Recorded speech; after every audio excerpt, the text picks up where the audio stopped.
This series will attempt to predict and provide a wish list for Frontier's upcoming game Planet Zoo. The conditions and probability of animals chosen will follow a guideline explained at the beginning of the first video. Be sure to watch the previous videos of this series to keep up to date with the entire wish list and predictions. Temperate forests are any forest or woodland regions that have seasonal variations in weather. Warm summers and cool winters contribute to a mild climate and hence a temperate biome. In our definition, we will also cover the northern boreal forest, known as the taiga. In the northern hemisphere, temperate forests stretch from subtropical regions such as the Himalayan foothills, eastern China, United States and Europe, before merging with coniferous forests and forming the huge taiga that stretches across northern Eurasia, Canada and Alaska. In the southern hemisphere, temperate forests occur in eastern Australia and subtropical South America. Bears inhabit the temperate forest biome extensively, considered the apex predators of this environment. They are also one of the most popular group of animals with many considerations. Here we will go through the standout candidates. The conformation of the grizzly bear, a subspecies of the North American variants of the brown bear, was covered in our conformations video. Because of this, it would be unlikely to see other brown bear varieties due to overlap, but there is a mention for the Eurasian brown bear, which is more commonly distributed and abundant. Major populations occur in Russia and Balto-Scandinavia. Relic populations occur in Iberia, Italy, the Balkans, the Carpathians and the Caucasus. Eurasian brown bears are essentially similar size and colour to American variants, reducing their aesthetic appeal. Without major conservation issues and despite their numerous appearances in captivity, it would be hard pressed to justify the Eurasian subspecies. Kodiak bears are more scientifically referred to as the Alaskan brown bear, a subspecies of the North American brown bear that lives on the islands of the Kodiak archipelago off the coast of Alaska. They are the largest species of brown bear and second largest bear in the world behind the polar bear, with males reaching upwards of 600 kilograms, 2.5 meters in length and 3 meters tall when standing on their hind legs. These bears are quite fearsome and daunting specimens. With up to 3,500 individuals living in such a limited range, Kodiak bears display a tendency to socially gather at resource hotspots and tolerate smaller home ranges. A rigid seasonal diet is followed by these bears. As winter breaks, emerging vegetation provide the majority of their nutrition until salmon arrive in the summer. The enormous amount of seasonal salmon is believed to be the critical factor of the bear's large size. Through to the fall, berries are consumed, but since these are island habitats, coastal foods such as seaweed and invertebrates are also consumed. Due to their adaptable, wide-ranging diets and the plentiful resources in its range, Kodiak bears seldom hibernate. Despite their small home range, Kodiak bear populations are well controlled and stabilized with little conservational concern. They would be an unlikely bear species, too similar to the archetypal grizzly bear, and again, little justification to be added. We now move on to black bears. There are two varieties, one of which is the Asiatic species commonly referred to as the moon bear due to their white fur patch on their chest. Asian black bears are lighter and leaner than other black and brown bears, with greater upper body strength allowing agility in trees and on alpine terrain unheard of in its stockier relatives. These adaptations make it suitable for a variety of biomes. They occur mostly in temperate forest areas, from the Himalayan foothills and the Iranian plateau to the Chinese highlands, with another large population in the Amur region of Russia, China and Korea. Smaller subspecies persist on the islands of Hainan, Taiwan and Japan. In Southeast Asia, they do encroach into tropical rainforests but generally occur in more montane, higher altitude environments. As a result, Asian black bears can be considered a moderate alpine species. Noted for their intelligence and tameability, moon bears have much cultural significance throughout its range. Unfortunately, their range encompasses areas with intense growing human populations and suffer greatly from loss of habitat. Further poaching for their prized organs occur for the medicinal trade. Asian black bears have generally begun to receive decent awareness, with Japan, China, South Korea and Russia spearheading conservation efforts. They are now one of the most numerous captive kept bear species, but unfortunately most of this number involves mistreatment as circus animals or exploitation. Asian black bears pertain enough reasoning to be considered an expected and highly sought after species for the Planet Zoo game. The American black bear is the sister species of the Asian black bear, medium-sized and prevalent extensively over North American temperate regions. Although their range often interweaves with their larger brown and polar bears, they are not closely related to either, having diverged from that lineage much earlier at around 5 million years ago. Like Asian varieties, they are capable of climbing trees, used to escape enemies, hibernate or reach foods such as honey. Like all bears, their success is mainly down to their adaptable diet, of which 85% is vegetation. Unlike brown bears, who are more carnivorous and actively hunt larger mammalian prey, black bears gather most of their protein from insects, bees, and ant larvae in particular. Black bears are thus highly adaptable, filling a niche just below the more superior and dominating brown bears. On the contrary, their population is estimated to be double of all other bear species combined, making them the most common bear in the wild. This translates accordingly into captivity, where they are also the most commonly showcased bear, despite little concern for their conservation. American black bears are likely, as it would not be surprising to receive both the brown bear and black bear into the game. Our last candidate for the temperate forest bears is the Komoti bear, more affectionately known as the spirit bear, a subspecies of the American black bear. Due to a rare recessive gene, black bears are capable of producing pale white offspring. Although this chance is astronomically unlikely in the wild, the Komoti subspecies, which inhabits a remote pocket on the British Columbia Pacific coast, produces white individuals at a rate of around 10 to 20% due to their isolation from other populations. As a result, the Komoti bear is the only contiguous population of white, non-polar bears anywhere in the world. The spirit bear name is in reference to this, and therefore these specimens are highly sought after for zoos. However, only one such individual is currently in captivity. Although they are not officially listed by the IUCN, Komoti bears are generally rare, white individuals even more so, with populations low enough to be considered a pseudo-endangered species. Very specific parental conditions are required to produce white offspring, so the loss of the gene in the population pool could theoretically cause a spirit bear extinction. Komoti bears, or more specifically the spirit bear variant, would offer an interestingly possible proposition that is not only unique but culturally significant. We covered tigers extensively in our tropical rainforest episode here. The two remaining species occur in temperate forests of East Asia. The Siberian or Amur tiger is considered to be the largest tiger species, but recent studies suggest the mantle has fallen to the Bengal tiger, possibly a result of concurrent issues such as reduced nutrition in the younger generations of the Siberian variants. Siberian tigers are distinguished by their thicker, more coarse fur and adaptation to colder northern climates. Winter coats are often more darker and drab coloring than the brighter orange coats of the tropical tigers. Due to their distribution in snowy environments and their large size, they are often thought of as the most majestic, powerful, and celebrated tiger. Today, the Siberian tiger is restricted to the Russian Far East, with 562 individuals having been hunted out of China, Korea, and eastern Mongolia. As a result, they are endangered, with individuals of this variety requiring the largest territories and thus are more pressured due to illegal logging. Siberian tigers, though, benefit from extensive breeding programs, with many hundred in captivity.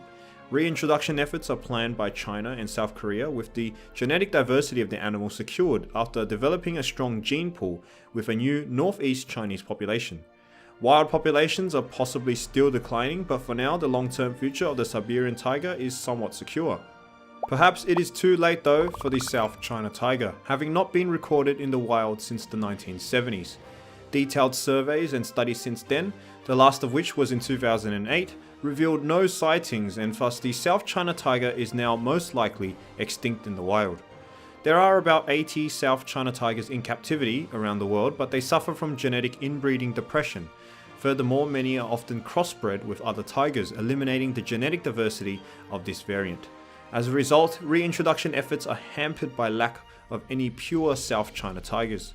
Historically, the tiger was widely distributed over China proper, bordering the Siberian tiger's range in Manchuria and that of the Indochina tiger in the south. They are often cited as the stem population of which all modern tigers derive their ancestry from, indicating that the South China region was the likely center of tiger radiation. It would be fairly likely for the game to include a temperate tiger variant, and we can expect one of these two species to be considered. Occurring alongside the Siberian tiger, the Amur leopard is the most northerly distributed leopard subspecies, occurring in a fragmented area of 7,000 km² in the Russian Far East. 92 individuals now reside here, making the Amur leopard one of the rarest and critically endangered of all the big cats, although some individuals have been spotted as far west as Manchuria. The Amur leopard is distinct from other leopards by having a paler, more brown coloring with thicker fur, obvious adaptations for its snowy and cold environments. Because of these traits, it is fairly distinguishable from the rainforest or savanna dwelling leopards, but will have to compete with the alpine variants. Amur leopards are remarkably solitary, with only females rearing cubs the only social interaction. This is likely a product of the reduction of nutrition in its range, especially since it overlaps competition with the Siberian tiger. Leopards generally avoid this by utilizing their agility through climbing trees and traversing higher altitudes and more treacherous terrain. The Amur leopard suffers increasing illegal poaching as a substitute for tiger products. Its home range is already quite sensitive due to degradation and in effect reduction of prey numbers. Competition with tigers, where tigers have been known to eliminate leopards, is recorded and thus also a threat. Conservation programs have often been overlooked as a result of more effort dedicated to the Siberian tiger. However, 173 individuals are exhibited in zoos, a fairly strong number for such a threatened animal. Regardless though, with so many leopard varieties to choose from, it's unlikely to see this considered. The grey wolf was one of the first animals to be announced. As a result, the inclusion of the primary species would make it fairly unlikely for subspecies to be added. Still, the Mexican wolf deserves an honorable mention as the smallest and most endangered grey wolf subspecies in America. This wolf retains 143 individuals with 2 pockets. Its main population is situated on the Arizona-New Mexico border, whilst another more isolated pocket is further south in Mexico proper. Mexican wolves arrived to public conscience thanks to an appearance in the free downloadable Mexican theme pack for Zoo Tycoon. The wolf had historically ranged over much of Mexico and southern United States, but fierce competition with livestock agriculture essentially eliminated the entire population. Recovery programs have been productive, with almost double the wild population in captivity, with future plans for reintroduction. Despite this, the Mexican wolf, as already discussed, has issues with the overlap of the grey wolf and thus is unlikely.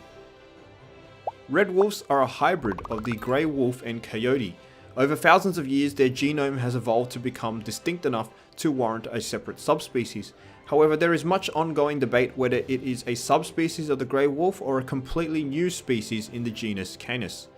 As a product of ancient interbreeding between the grey wolf and coyote, red wolves appear as an intermediary, with its colouring, size and basic morphology a mixture or halfway between the two. Red wolves, however, historically ranged over a massive distribution east of the Great Plains, inhabiting different biomes including prairies, woodlands and wetlands, indicative of a typically adaptive canid. However, since agriculture was introduced in its range, it was extirpated from most of it, with reasons similar to the Mexican wolf's decline. It now exists in a tiny pocket on the Texas-Louisiana coast, with 300 individuals under threat from genetic takeover due to interbreeding with the coyote. The modern red wolf thus suffers from diminishingly pure genes, but there have been controlled breeding attempts to arrest this issue. A critically endangered grey wolf subspecies, red wolves would have a decent factors to allow inclusion, but ultimately would be competing against too many and other important canid varieties.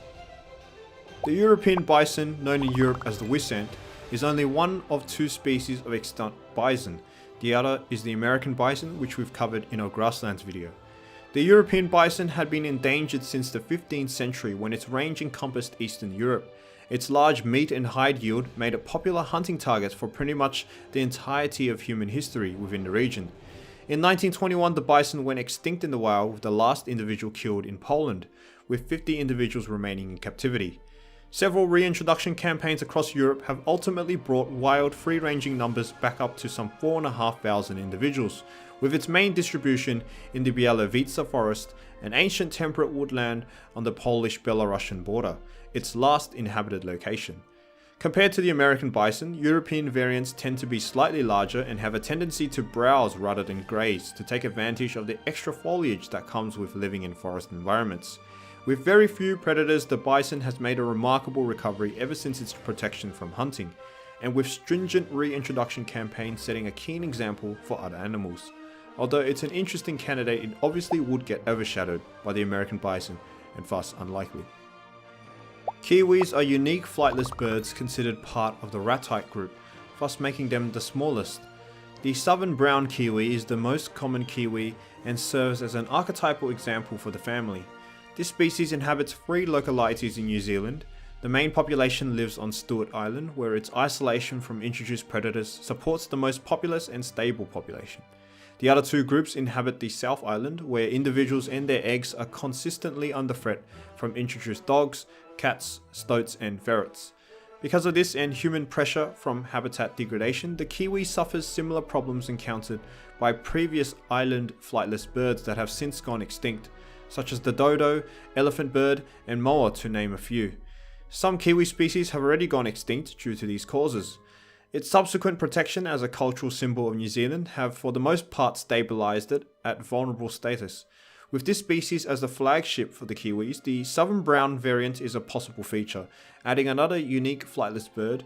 It is slightly let down by its major lack of representation in captivity.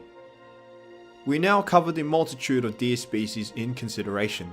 Deer are the major herbivorous animals in the temperate biomes, occurring over virtually the entire ecosphere of subtropical woodlands, temperate forest and the northern taiga.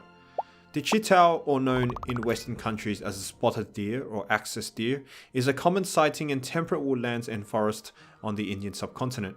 The moderately sized deer is extremely identifiable from its arrays of white spots on its golden rufous brown fur. Chitals play an important ecological role as a major food source for tigers, leopards and the Asiatic lion, and serves as the major deer meat variety for consumption in India. Their successful adaptability in several biomes as a grazer and browser, and with rapid breeding cycles, the chital is introduced as deer hunting populations in Australia, USA and Europe. Although it has suffered local extinctions due to hunting in recent history, its population and distribution is still very large and occurs over several protected areas that it does not warrant a threatened status. Chitals would be one of the most likely deer species due to their exotic subtropical home range compared to more northern varieties. Its distinct coat of fur would do well to see its representation. This deer is a severely threatened subspecies of the fallow deer.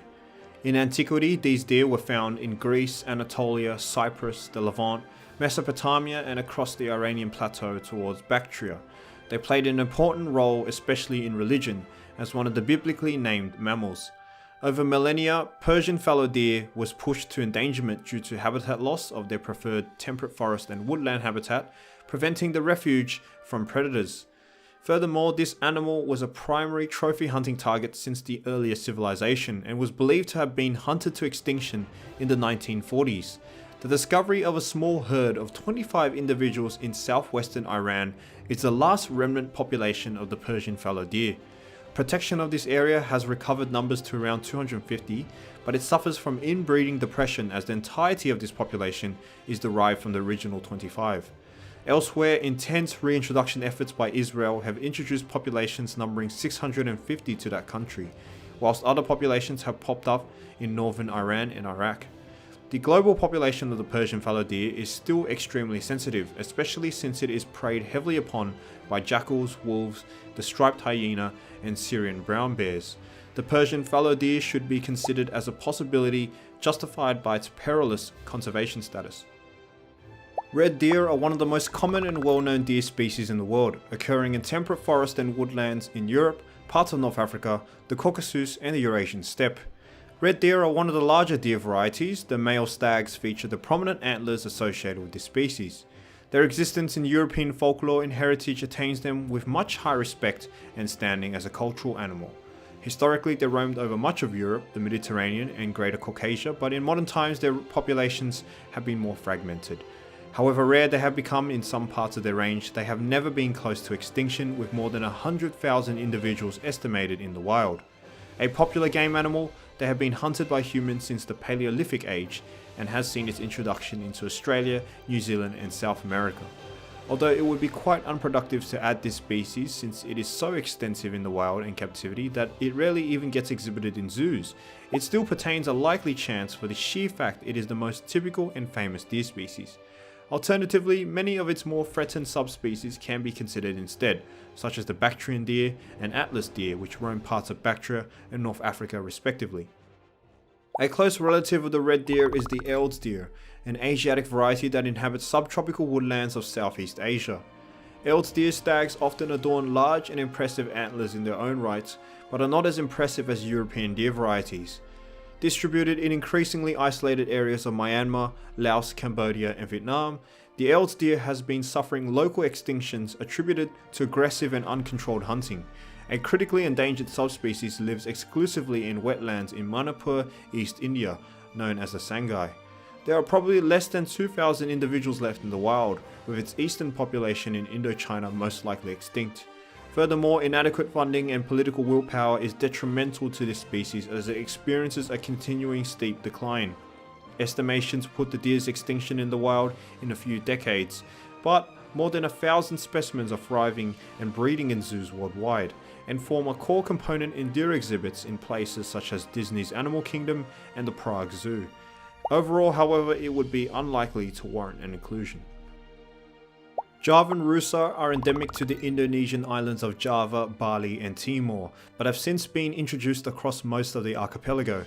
Identifiable from their large ears, Javan rusa are adaptable and forage over many biomes, although they are rarely seen in the open and tend to congregate in foliage-dense areas.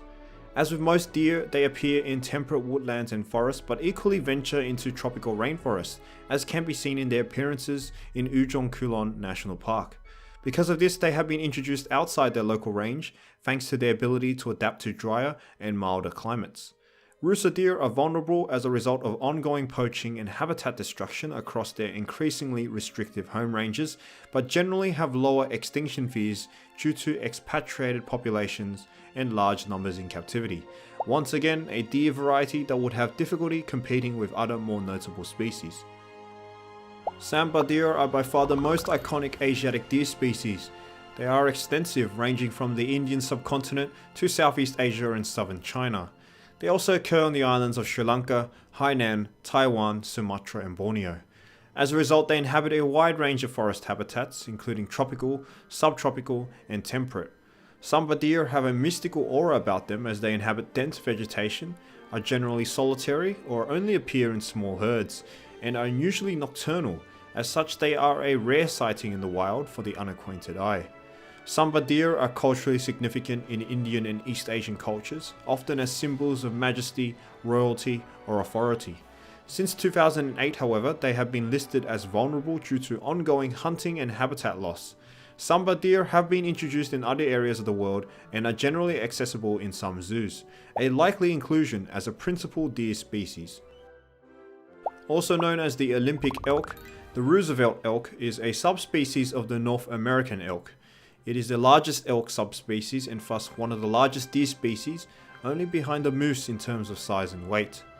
The elk thrusted into public conscience in the early 1900s when President Theodore Roosevelt established the Olympic National Park to protect the few hundred remaining individuals that were hunted to critically endangered levels. Many of the mainland Roosevelt elk were eliminated, with the last remnants occurring on Vancouver Island and the watersheds immediately opposite.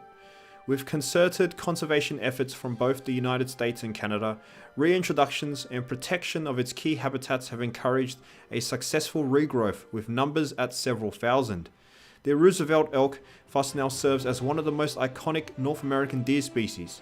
In captivity, they are prized assets due to their extremely large antler growths on stags and contrasting dark brown and brown-white body fur. Still though, they are probably too unlikely for consideration.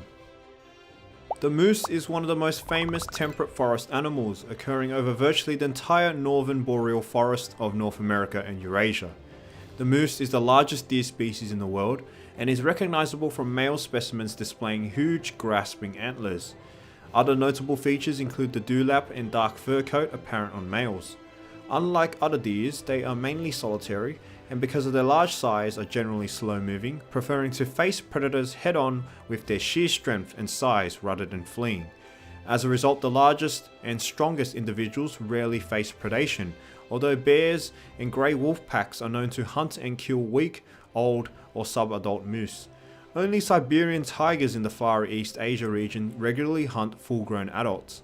Globally, moose populations are stable and of least concern, but individual subspecies such as the Alaskan moose are declining. Moose are iconic temperate forest animals, albeit they are quite a rare sight in captivity, mainly due to nutritional issues. They still would be expected additions into the game. Our last candidate of the deers is the white-tailed deer, the most common artiodactyl in the Americas. It derives its name from the white underside of its tail, which appears prominently when the deer is in alarm posture.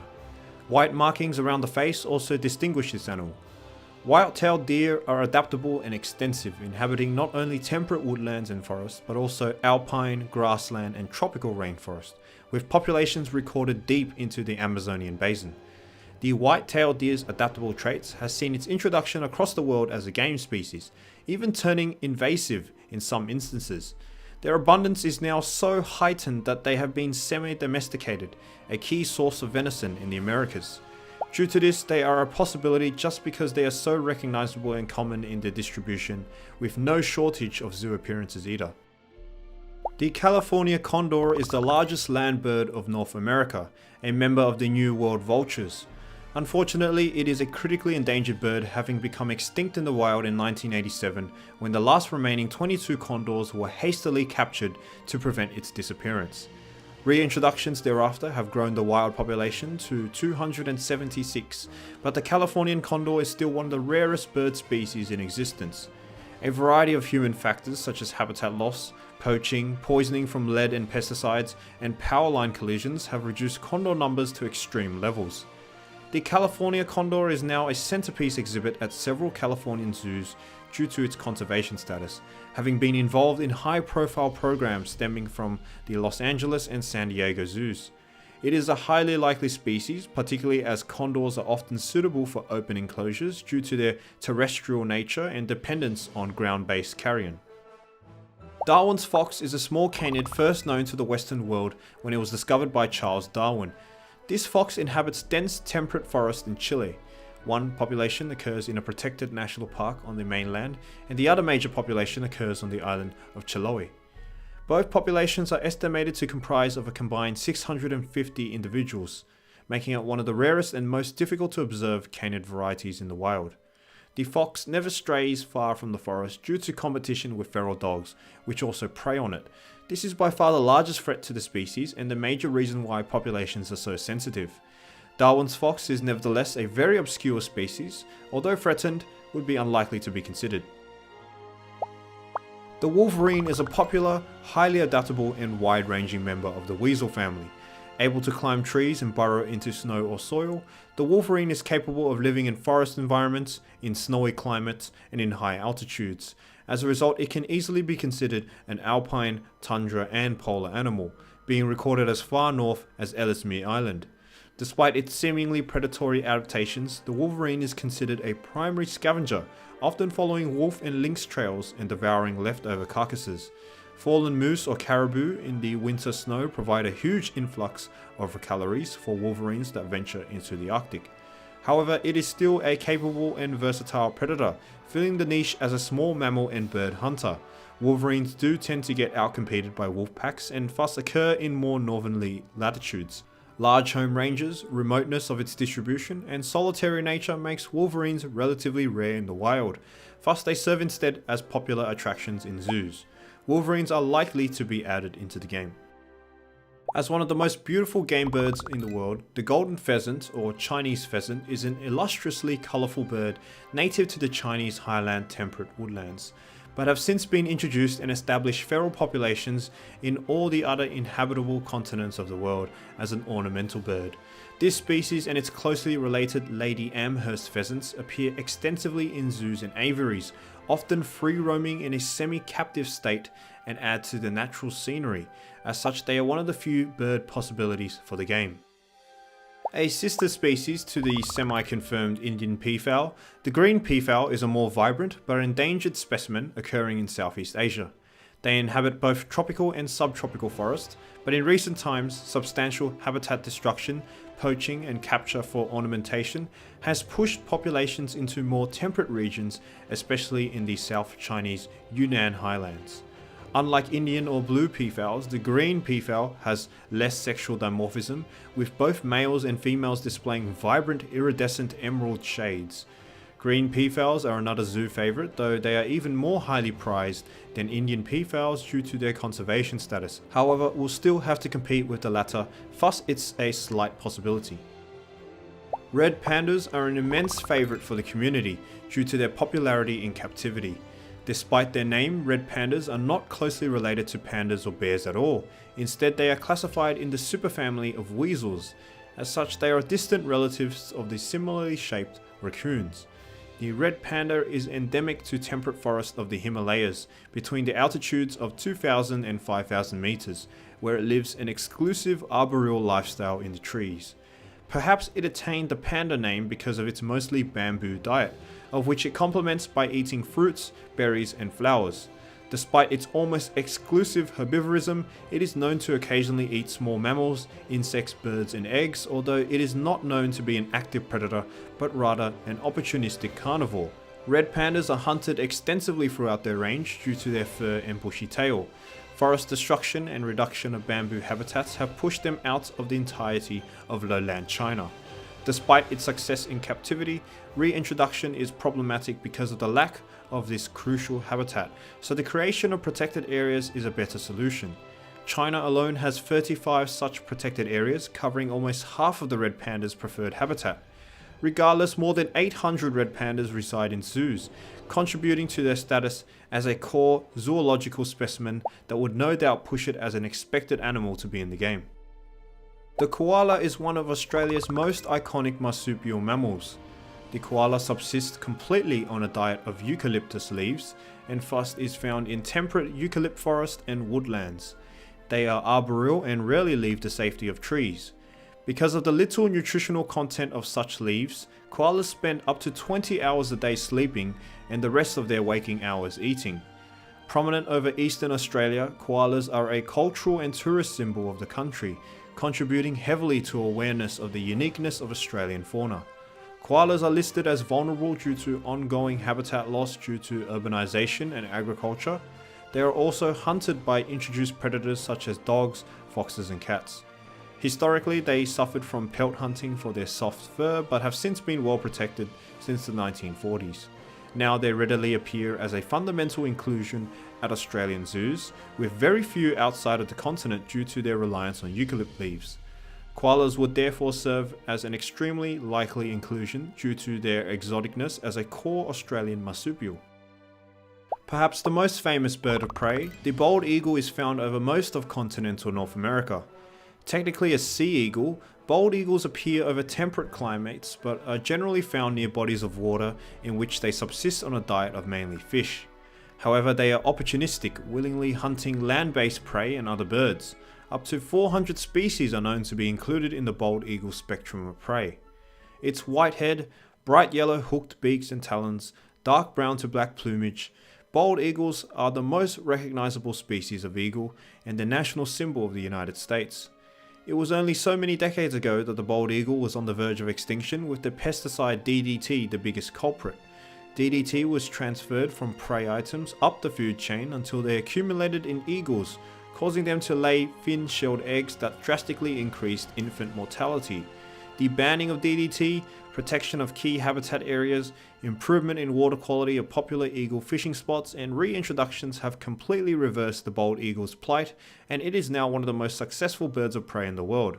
A surely expected inclusion despite its probable need for an aviary. The Asian golden cat is a medium-sized, agile wildcat.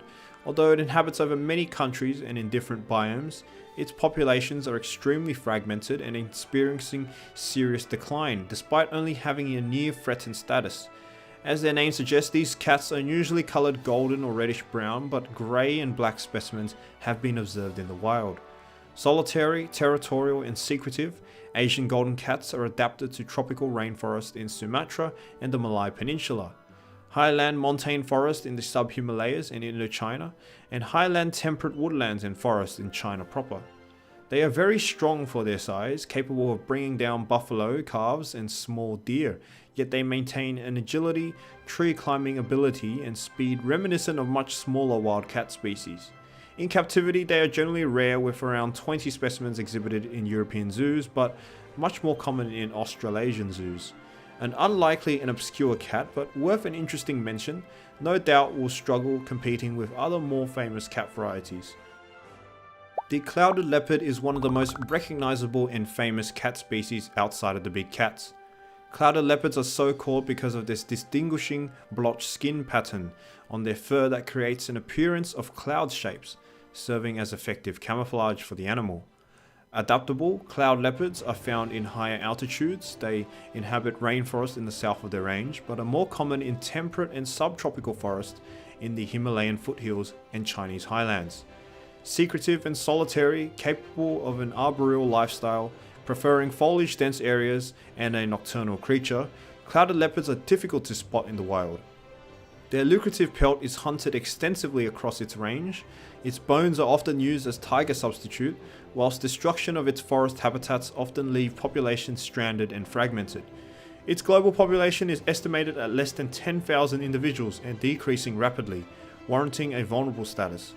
Clouded leopards appear extensively in zoos, breeding readily, and feature as popular exhibit animals due to their perceived uniqueness and rarity compared to the big five cats. Therefore, an expected inclusion for the game.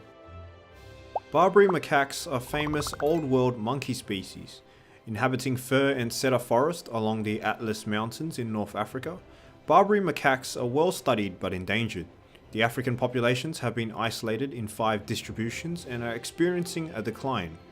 An introduced population in Gibraltar is the only thriving population. Because of this, the Barbary macaque actually has the title of the only extant population of wild ape besides humans living in Europe.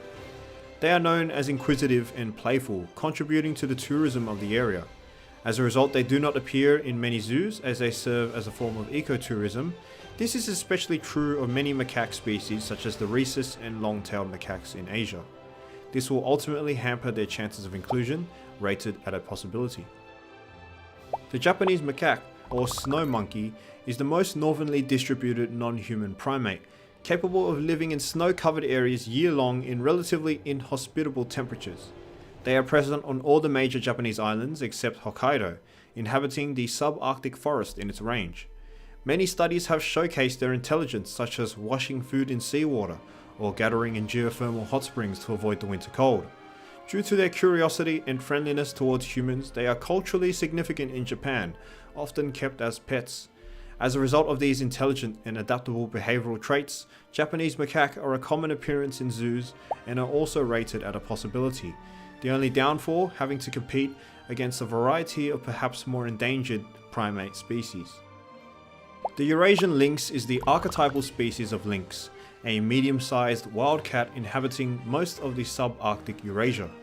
Here they are prominent in the taiga boreal forest just below the tundra line, but also have a tendency to inhabit alpine mountainous areas. As a result, they can also be considered an alpine animal. Due to its extensive range, it is considered low concern, but are not abundant and still suffer from habitat loss, poaching, and depletion of prey sources. Many of the European populations are isolated in mountain ranges. It is the largest of the lynx species, featuring the defining lynx features such as tufted ears and cheeks, but since it occurs in cold climates, it has noticeably thicker fur during winter months. Eurasian lynxes are easily obtainable for zoos due to a productive and abundant captive population. Although they would have to compete against other cat species, they would be by far the most likely candidate for the lynx genus, a possibility. That ends our predictions and wish list for these biomes. Vote in the poll for the next biome selection and subscribe for the next video as we await the release of Planet Zoo. Catch you guys later.